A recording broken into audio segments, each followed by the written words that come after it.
저희는 결혼한 지 6년 차 되는 부부입니다.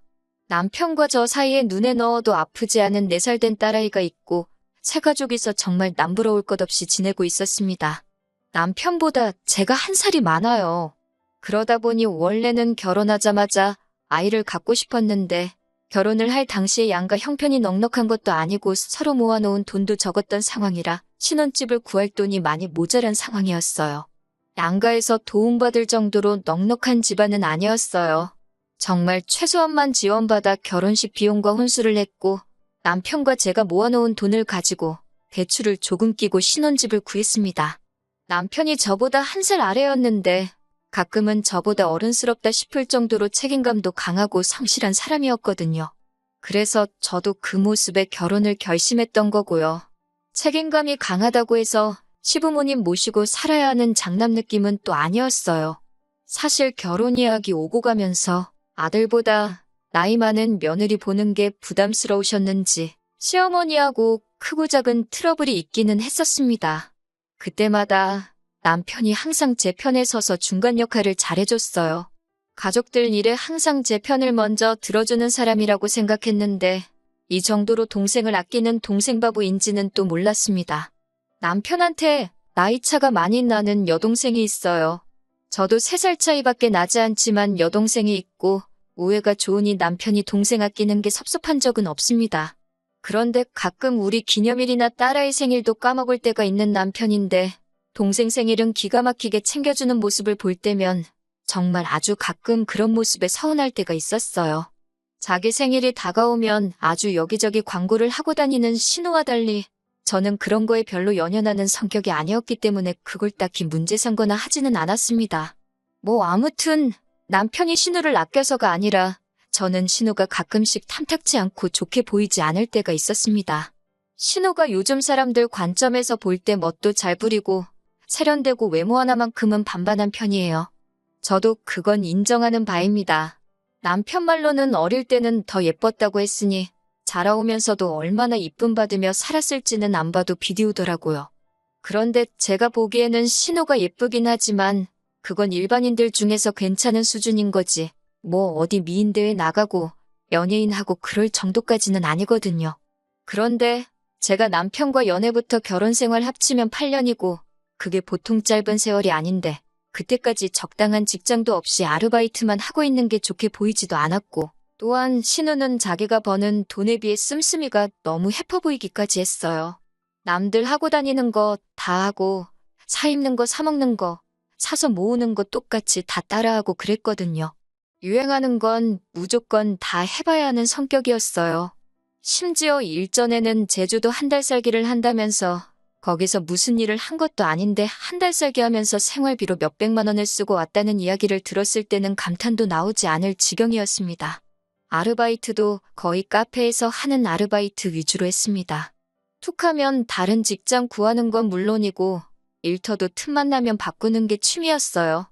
허세도 심해서 운전도 할 줄 모르면서 어디 서울을 벗어나 외곽에 있는 공기 좋은 곳에서 일자리를 구해서 시아버지께서 아침마다 태워다주고 저녁에 태우러 가고 아주 고생도 보통 고생이 아니셨습니다. 아르바이트로 번 돈은 자기 노는데 다 쓰고 시부모님 돈으로 자취하고 그랬으니 그런 신우가 좋게 보일 리가 만무하죠. 책임감 하나만큼은 장점이라고 생각했던 남편과 비교해보면 그렇게 반대일 수가 없습니다. 집안의 막내이기도 하고 나이차도 많은 편이니 오냐오냐 하면서 공주대접 받을 수도 있다고 생각하지만 제가 봤을 때는 너무 자립심도 없어 보이고 그도가 너무 지나치다고 생각했어요. 남편한테 걱정돼서 이야기를 하면 저보고 남의 집 일에 끼어드냐면서 자기 부모님이 애를 잘못 키우고 있다고 말을 하고 싶은 거냐 하면서 정색을 하길래 동생 이야기는 되도록 하지 않으려고 합니다. 그래도 적어도 남편이 독립해 나온 뒤로 신우를 계속 데리고 사는 시부모님은 신우한테 몇 번을 대여서 그런지 그나마 오냐오냐 해주는 것 같지는 않아서 저도 최대한 신경을 쓰지 않으려고 하거든요. 신우가 남들 하는 거 다 따라해야 하고 남들한테 자랑하기 위해 허세 가득한 삶을 살고 있다 보니 씀씀이가 보통이 아니기도 합니다. 그런데 가장 큰 문제는 신우의 씀씀이였죠. 일단 한 번 갖고 싶은 게 있으면 그걸 어떻게 돈을 아끼고 모아서 마련하겠다가 아니라 일단 그냥 지르고 보는 성격이었다는 거예요. 일단 카드빚을 져서라도 그 물건을 먼저 사놓고 다음 일은 나중에 생각한다는 거죠. 한 번은 1,000만 원이 넘는 가방을 질러가지고 돈을 못 갚겠다고 아버님한테 떠넘긴 적이 있다고 합니다. 시어머니한테 다급하게 전화가 와서 보니 아버님이 아주 신우 머리카락을 다 잘라놓겠다고 신우를 쥐잡듯이 하고 있길래 남편하고 같이 아버님 뜯어말리느라고 생고생을 한 적이 있어요. 그때 남편이 저보고 저러다가 아버님이 신우 잡겠다고 일단 우리가 해결해주자고 하길래 그렇게는 못해주겠고 내가 다른 방법을 강구해보겠다고 한 뒤에 제가 아는 지인 통해가지고 신우가 사놓은 가방을 신우가 산 가격보다 조금 더 싸게 해서 팔아버린 적이 있습니다. 조금 손해는 봤지만 생돈 날리는 것보다 조금이라도 건지는 게 낫겠다 싶었고 어찌됐든 애물단지가 될 뻔했던 가방은 없애버렸으니 다행이었죠. 그때쯤 저는 솔직한 마음으로 누군가가 신우 씀씀이에 대해 좋은 충고를 해줬으면 싶었어요. 암만 신우가 예쁘다고는 하지만 이제 30을 바라보는 나이인데 그 미모가 평생 가는 것도 아니고 요즘은 남자들도 야가가지고 결혼할 때 이것저것 다 잰다고 들었거든요. 얼굴 이쁜 거 하나만 가지고 시집 잘 가는 사람도 있지만 말씀드린 대로 신우가 그 정도로 절세미인은 아니었고 학벌도 보통인데다가 모아놓은 돈 없이 직장도 변변찮다 보니 내심 걱정이 되기는 했습니다. 남편도 속으로는 알고 있는 것 같은데 워낙에 제가 되었든 누가 되었든 간에 다른 사람이 동생 이야기 하는 걸 싫어하다 보니 말도 꺼내기가 힘들었어요. 그러다 하루는 날짜가 정확하게는 기억이 안 나는데 한 20일쯤 되는 날이었습니다. 모처럼 신우가 저한테 연락이 왔었어요. 생활비가 없어서 힘들다고 저한테 10만 원만 빌려줄 수 있냐고 하더라고요. 월급 받으면 준다고 하면서 말입니다. 10만 원이면 큰 액수도 아니고 월급날에 곧바로 돌려준다고 하니까 별 생각 없이 빌려줬습니다. 그런데 월급날이라고 생각했던 25일이 지났는데 신우한테서는 아무런 연락도 없고 다음 달 일일이 되었는데도 연락이 없는 거예요. 저도 10만 원 가지고 돈을 갚니 안 갚니 하면서 독촉하기는 싫어서 딱히 먼저 연락을 안 하고 있었거든요. 그런데 또 다르게 생각을 해보면 고작 10만 원 가지고 입 싹 닫고 모르는 척 하는 신우가 얄미워서라도 제가 전화를 했습니다. 그런데 신우는 오히려 저한테 정색을 하면서 자기가 다 기억하고 있다고 자기가 월급날에 주기로 하지 않았느냐 하면서 오히려 자기가 더 기분이 나쁘단 듯이 나오더군요.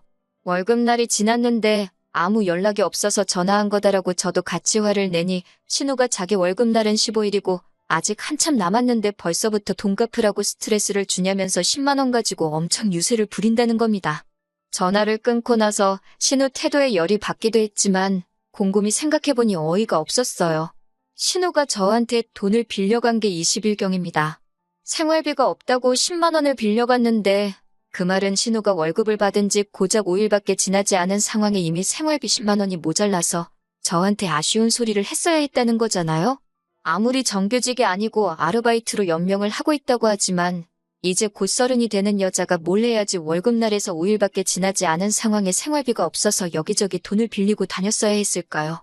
솔직히 신우 인생이기도 하고 워낙 남편이 신우 이야기에 발작하듯이 반응하는 걸 알고 있어서 말을 아끼고 있었지만 정말 한 식구인 입장에서 신우 미래가 걱정되어서 아무 말도 하지 않을 수가 없었습니다. 시부모님께 일단 먼저 전화를 드려서 신우의 상황을 이야기했어요. 시어머니는 제 이야기를 듣고는 자기 딸이 제정신 못 차린 이야기가 쪽팔린 건 아시는지 저보고 이해 좀 해달라고 사정사정을 하시더라고요. 사실 얼마 전에 시어머니한테도 돈을 조금 빌렸다는 이야기까지 해주시더라고요. 언젠간 걔도 정신 차릴 날이 오겠지 하면서 같이 신우욕을 하고 계시니 딱히 할 말은 없었습니다. 어차피 그 돈을 제가 받아내려고 한 것도 아니었으니까요. 그리고 나서 그날 저녁에 퇴근하고 돌아온 남편에게도 신우와 있었던 일을 이야기해줬습니다. 시어머니 반응과는 다르게 남편은 신우 편을 들면서 저한테 또 정색을 하더라고요. 요즘 젊은 애들이니까 그럴 수도 있지 않냐고 하면서 고작 그 10만 원이 아쉬워서 어린 신우한테 눈치를 줬냐고 저를 나무라더라고요. 오히려 그 10만 원은 자기 용돈에서 깔 테니까 신우한테 독촉 전화를 하지 말라고 하는 겁니다. 진짜 정말로 어이가 없었습니다. 솔직히 제가 그 10만 원이 아쉬워서 그랬겠어요? 다 걱정돼서 그런 거였잖아요. 그리고 남편이 자기 돈으로 신우 돈을 갚아준다는데 그것도 어이가 없었어요. 솔직히 제가 생활비 관리하고 있고 남편이 벌어온 돈이긴 하지만 남편이 쓸 용돈 또한 제가 관리하는 돈에서 주는 돈이잖아요? 그 주머니가 그 주머니나 마찬가지인데 내 돈 빌려준 걸 내 돈으로 갚는다고 하니 어이가 없었습니다. 웬만하면 저도 참았을 텐데 신우를 감싸고 돌면서 제가 잘못했다는 식으로 이야기를 하니 아무 말을 하지 않을 수가 없었어요. 솔직히 신우가 정신 차리기 전에 당신부터 정신 차려야 된다고. 신우 지금 나이가 곧 30인데 언제까지 품에 끼고 사는 동생일 것 같느냐고 한마디 했죠.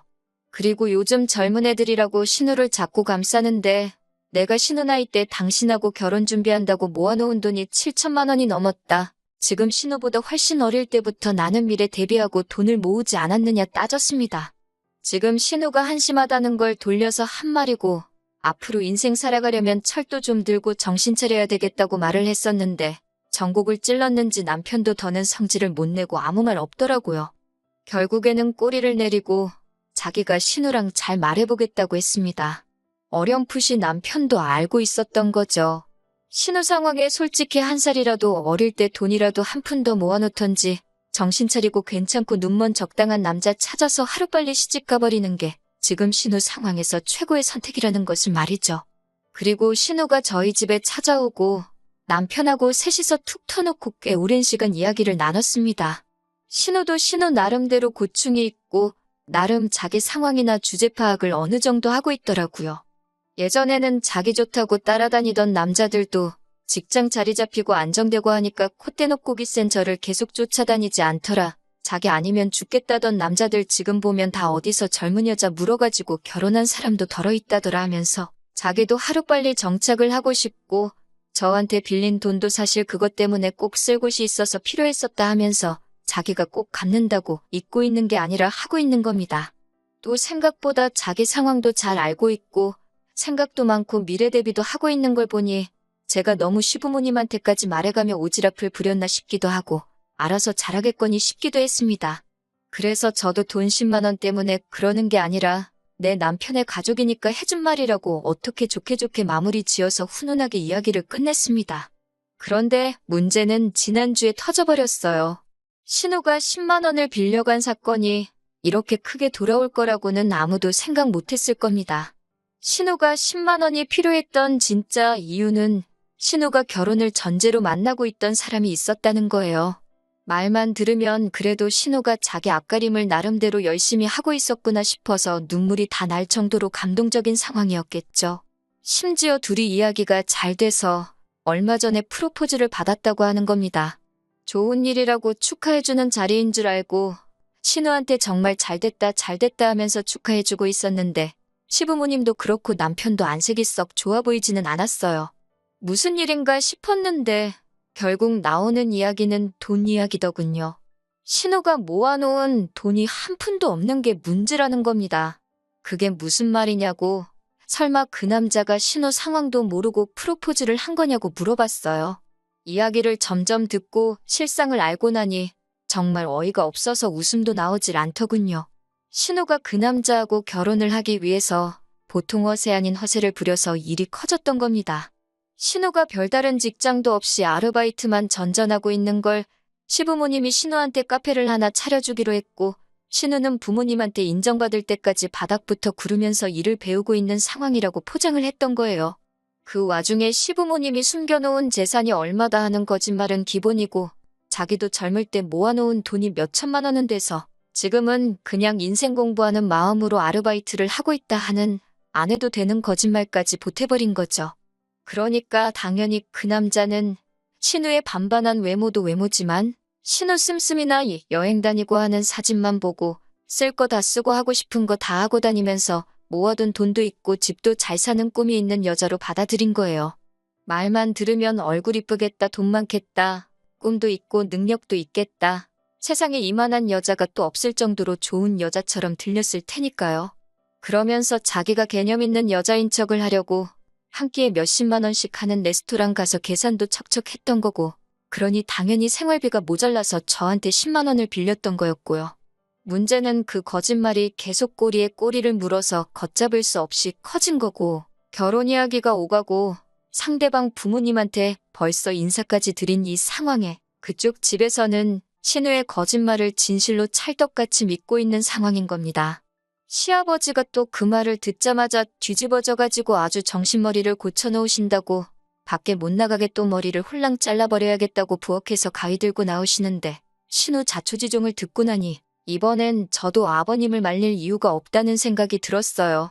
차라리 신우가 이번 사건으로 정신 고쳐먹고 못해도 머리가 다시 길어나올 2년 정도만 열심히 일을 해서 돈을 모으면 그래도 적당한 곳에 시집갈 만큼은 모으지 않겠나 하는 생각이 들었고 다 이게 신우가 스스로 판무덤이라고 생각했어요. 아버님이 난동을 부리기 시작하니 남편이 또 왜 그러시냐며 아버님을 붙잡는데 이번에는 제가 가만히 구경만 하고 있었습니다. 그런데 아버님이고 남편이고 이번에는 가만히 있는 저를 보고 뭔가 잘못돼 가고 있다는 듯이 지금 자기 안 말리냐, 우리 아버지 안 말리냐 하는 식으로 제 눈치를 보더라고요. 막상 가위까지 들고 나온 아버님도 저번에 1,000만 원짜리 명품 백대는 저랑 남편이 둘이 달라붙어도 떼어놓기가 힘들 정도로 난동을 부리셨었는데 이번에는 제 눈치를 슬쩍 보시다가 아버님 혼자 안정을 되찾고는 자리에 슬쩍 앉으시더라고요. 그때부터 괜히 아버님이 혹시 나보고 보라고 쇼를 하고 있는 건가 하는 촉이 들기 시작했습니다. 아니나 다를까 아버님이 굉장히 진정이 된 말투로 그래도 제 시집은 보내야지 않겠냐 하면서 머리를 자를 수는 없지 하고 마시더라고요. 그러더니 신우한테 남편 될 사람에 대해서 한번 읊어보라 시키더군요. 신우 말에는 뭐 해외 유학을 다녀왔고 지금은 회계사 준비하고 있고 회계사가 되기만 하면 연봉이 1억으로 시작하고 어쩌고 저쩌고. 듣다 보니까 그 결혼할 남자 집안이 얼마나 대단한지는 모르겠지만 지금 적당한 직업도 없이 시험 준비하고 있는 사람으로 들렸어요. 신우가 그 남자에 대한 설명이 끝나니 시아버지께서 한숨을 푹푹 쉬면서 그래도 앞날은 튼튼한 사람이구나 하면서 어떻게 그런 남자를 만났느냐 하면서 슬쩍 제 눈치를 보시더라고요. 안 좋은 촉 때문에 저도 말을 아끼고 있었습니다. 제가 아무 말도 없으니 이번엔 시어머니가 나서서 결국 저를 이 자리까지 부르고 신우 머리까지 잘라버린다고 아주 생쇼를 하던 이유를 말하시더군요. 안 들키게 애써 돌려 말하시는데 연기하고 있다는 게 다 티가 났어요. 카페 하나 차리는데 돈이 얼마가 드냐, 그거 하나만 차려주면 시집갈 수 있는 거냐 하시더라고요. 그때 딱 알았습니다. 이참에 신우 시집 보내려고 카페 하나 차려주고 싶은데 돈이 모자라니 저희한테 손 벌리려고 저까지 이 자리에 불렀다는 걸 말이죠.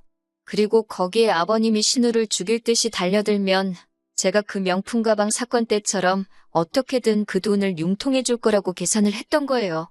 지금도 똑같이 아버님이 신우를 죽이네 살리네 쇼를 하고 있으면 당황한 제가 어떻게 상황 뜯어말리며 신우 카페 차릴 돈을 턱 내놓지 않겠냐는 계산이었던 거겠죠. 그래서 아버님한테 가위를 다시 드리면서 신우 머리카락을 아주 잘라버리는 게 좋겠다고, 이거는 카페를 차려준다고 되는 일이 아니라고 했습니다. 돈 버는 거 말고는 다른 거 생각도 못 나게 아주 혼쭐을 낸 다음에 정신 차리게 만들어서 신우 스스로 돈 모아서 시집갈 사람 찾게 만들어야 한다고요. 아버님이 쩔쩔매시길래 제가 가위를 뺏어 들어서 정 모하면 제가 머리를 대신 잘라드릴까 했죠. 제가 예상외의 반응으로 나오니 온 가족이 당황을 하더라고요. 그러더니 태도를 바꿔서 신우가 결혼할 사람 집구석이 어떻고 사실 좋은 기회이지 않냐 그러길래 그 집에 진짜 금송아지가 있는지 우리가 알게 뭐냐고, 저도 시집 올 때 신우가 이렇게 모질이인 줄 몰랐지 않느냐고 한마디 했어요. 말 맞다나 그 남자가 지금 시험 준비한다는데 제 눈에 안경이라고 그렇게 훌륭한 사람이 설마 신우를 진짜 신부감으로 생각하겠냐고, 뭔가 구려도 보통 구린내가 나는 게 아니지 않냐고 한마디 했죠. 신우 표정이 잔뜩 일그러지더군요. 그러니 동생이면 죽고 못 사는 남편이 상대를 잘못 알고 저한테 성질을 내기 시작하는 겁니다. 자기가 외벌이하면서 버는 돈이니 제가 관리하는 돈이라도 자기 돈이나 마찬가지라고, 그러니 자기는 곧 죽어도 지 돈으로 신우한테 카페를 차려주고 신우 시집을 보내야겠다고 선언을 하더라고요. 어디 그 돈은 네 혼자 벌었냐고, 신혼집 대출 끼고 구하는 것부터 어디로 할지 결정하는 것까지 전부 누가 있는지 기억 안 나냐고 따졌죠. 그리고 정 네 동생 시집을 보내야겠으면 네 돈으로 보내라고, 나는 그 꼴을 못 보겠으니 이혼을 해야겠다 했습니다. 재산은 정확하게 딱 반을 갈라주겠지만 재판 결과에 따라선 나는 양육권도 양육비도 전부 받아낼 거고 위자료도 청구할 테니 그렇게만 알라고 했어요. 남편이 결국 지 동생을 택하고 얼마 안 되는 돈이라도 가져가려고 한 게 반전이라면 반전이겠네요. 이혼 사유가 결국엔 우리 재산을 신우에게 주자는 거나 마찬가지였으니 파탄의 사유 또한 남편에게 있었고 다행스럽게도 양육권 또한 제가 다시 직장을 갖는다는 조건으로 가져올 수 있었고 위자료도 받아낼 수 있었어요. 차라리 잘 되었습니다. 평생을 아끼고 살아봐야 지 가족, 특히 신우 일에 발벗고 나서서 있는 돈 없는 돈 털어줄 남편이었다면 차라리 없는 게 더 나으니까요. 6년 세월이 허무하기도 하지만 지나간 과거를 후회해서 뭐 하겠습니까? 앞으로 저에게 주어진 것 감사하며 제 삶을 살아야겠습니다. 안녕하세요. 반년 전쯤에 신우 시집 보낸다고 이혼하게 된 사연 보냈던 쓰니입니다. 오랜만에 다시 인사를 드리는데 너무 깨소금 같은 소식을 듣기도 했고 제 근황을 궁금해하셨던 분들도 계셔서 이렇게 후기를 적게 되었어요. 별 이야기는 아닙니다. 재산분할도 마무리 지었고 결국 남편 쪽은 그 돈 가지고 어떻게 신우 시집을 보냈는가 봐요. 집안에 돈이 좀 있다니 그 돈을 해줘서 신우 시집 보내놓고 어떻게 그쪽에 빌붙을 심산이었나 보죠. 문제는 그렇게 결혼시켜놨는데 지금 벌써부터 이혼이기네 어쩌네 한다는 거예요. 신우가 카페 아르바이트 경력이 길기는 한데 그게 진짜 카페가 좋아서 한 게 아니었으니 운영 전반적인 부분에 대해서는 정말 아무런 지식이 없었던 거예요. 그런데도 신우는 컨설트 같은 거 하나 받지 않고 지 혼자 할 수 있다고 까불고 다니다가 돈이 줄줄 새는지도 모르고 카페를 몇 달 동안 굴렸다고 하는 겁니다. 벌써 카페는 적자는 적자대로 나고 있고 모자란 돈은 다 빚을 내서 한 건데 매출이 안 나오는데 그 돈을 갚을 방법이 없던 거죠. 그러니 결국 남편 집안에까지 손을 벌렸나 봐요. 그런데 알고 보니 그 남자도 사실 집안이 썩 여유가 있는 상황은 아니었던 거고 자식을 없는 돈 들여서 유학까지 보내놨더니 시험은 합격도 못하고 있는 상황이었고 어떻게 빨리 장가 보내서 돈 많은 처가 덕을 보면서 시험을 합격시키려던 심산이었나 봅니다. 그러면 그렇지 멀쩡한 집안 남자가 뭐하러 그런 신우한테 먼저 청혼을 했겠다 싶었는데 역시나 였네요. 똑같은 사짜 집안끼리 만나서 돈은 돈대로 까먹고 그나마 유일한 재산이나 마찬가지던 카페를 무능한 신우가 운영하면서 반년 만에 유지가 불가능한 상황을 만들어 놓은 거예요. 빚은 있는 대로 지고 지금은 양쪽에서 사기 결혼이니 뭐니 하면서 이혼을 한 해 만에 하고 있다고 하더라고요. 남편이 양육비를 안 보내길래 무슨 일인가 했더니 자기도 죽겠다고 한 번만 살려달라며 통사정을 해와서 알게 됐어요. 진짜 너무 고소하네요. 조금이라도 잔정이 남아있었다면 안타까운 사정의 속이라도 상했을 건데 이렇게 고소한 거 보니 저도 그 집구석에 미련이라곤 일도 남아있지 않는 것 같아요. 불쌍하지도 않으니 봐줄 생각 하나도 없고 양육비 보내주는 거 늦을 생각 하지 말라고 울음장을 놓으니 전 남편이 제발 자기 좀 살려달라면서 싹싹 비는데 아주 속이 다 후련합니다. 별것 없기는 해도 제 근황 궁금하신 분들이 있을까봐 이렇게 후기 남겼어요. 저는 앞으로 더더욱 잘 지낼 생각만 하면서 지내야겠어요. 응원해주신 모든 분들께 감사드립니다.